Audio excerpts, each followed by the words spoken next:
Hey, what's up, Lightbolt Joe here. Today we are going to discuss the 2017 Disney Pixar animated feature film, Coco. This film was groundbreaking for many reasons. It was the first Disney Pixar film to, have a Mexican cast, to have a Mexican lead main character, Disney Pixar, so it's animated.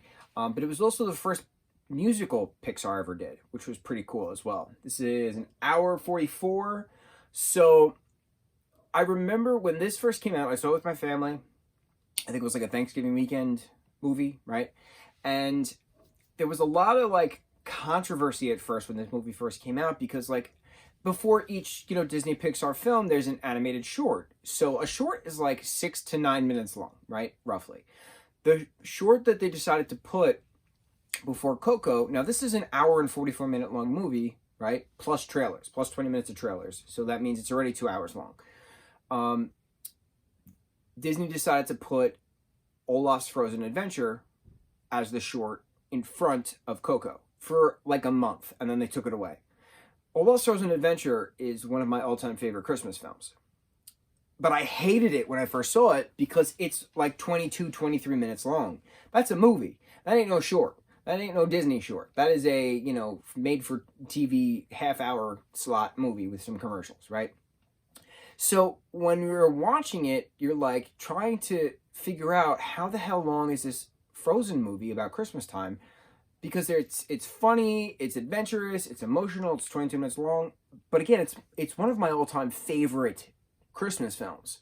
I love that movie. It is amazing when you watch it separately.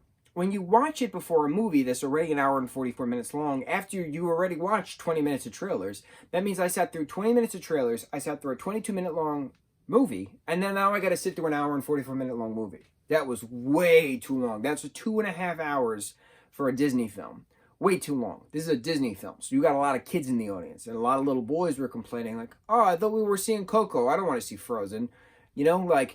It was weird. So then eventually Disney got rid of it, and they claimed that the only reason they got rid of it is because they were only allowed to have it for a month or something like that, and that I think they showed a Mickey short or something like that, and then it was going to premiere on ABC for the Christmas season, because Coco came out in November 2017, and then they were going to debut it in December for Christmas time.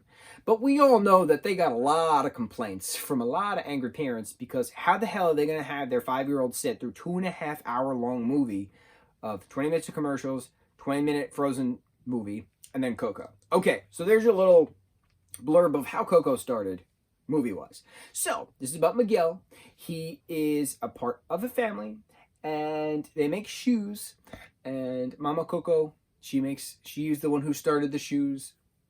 Technically Mama Imelda started making the shoes, but then Mama Coco made shoes after. So you learn a lot of different things about Mexican heritage, Dia de los Muertos, the Day of the Dead, which is the day after Halloween, sort of November 1st, big in Mexican culture, big in Latin America culture. And it's Miguel's story of how he wants to play music, but he's not allowed to play music because music ruined his family. And then, he eventually gets to the world of the dead inadvertently by stealing Ernesto de la Cruz's guitar. But in the process, he learns that Ernesto is not his family, that this character Hector is actually his family. And it's a process of Miguel is trying to be Miguel, but his family won't let Miguel be Miguel. We all know that struggle. And so eventually the truth gets out that Ernesto was musical partners with Hector, and Ernesto murdered Hector. We get murder in this Disney Pixar film, literal death by poison. Never seen that before. Incredible. And so then it was broadcasted within the land of the dead, and then everybody hated Ernesto de la Cruz, and then everybody started to love Hector, and it all changed about remember me, remembering, right? Remembering the dead. So long as you remember the dead, they never die. That was the premise. So it's upsetting when you lose someone. You want to make sure you don't forget them, so that way they always are immortal because they always live in your memories. So when Mama Coco, who is Miguel's great grandmother, is old and yet has dementia, she can't remember things. So she, will call Miguel a different name, but she just can't remember certain things until Miguel starts playing Remember Me, and then Mama Coco's memory comes back, and therefore Hector stays alive and in the land of the dead. Does that make sense? Stays prevalent, stays around, doesn't disappear. And it's this whole turnaround where Miguel does get to be Miguel, where Miguel does get to be the musician he always wanted to be, because his great-grandfather Hector was a musician who wrote all of the famous Ernesto de la Cruz songs, which Ernesto stole and took the credit for. So, nice little turnaround. That even in death, things can be undone. Or even in death, the truth will come out. I like that one. Within death, the truth will come out. Ooh, that's a little sinister. So this is a musical, has amazing songs. You know, you watch it on Day of the Dead. We got together to do it family-wise, do a little Day of the Dead celebration. Spicy hot cocoa, which was too spicy for me. I am a white boy. I can't have that much spice. My stomach does not agree with me.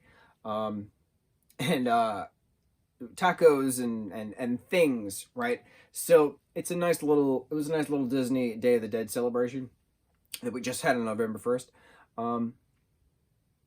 Safely, of course.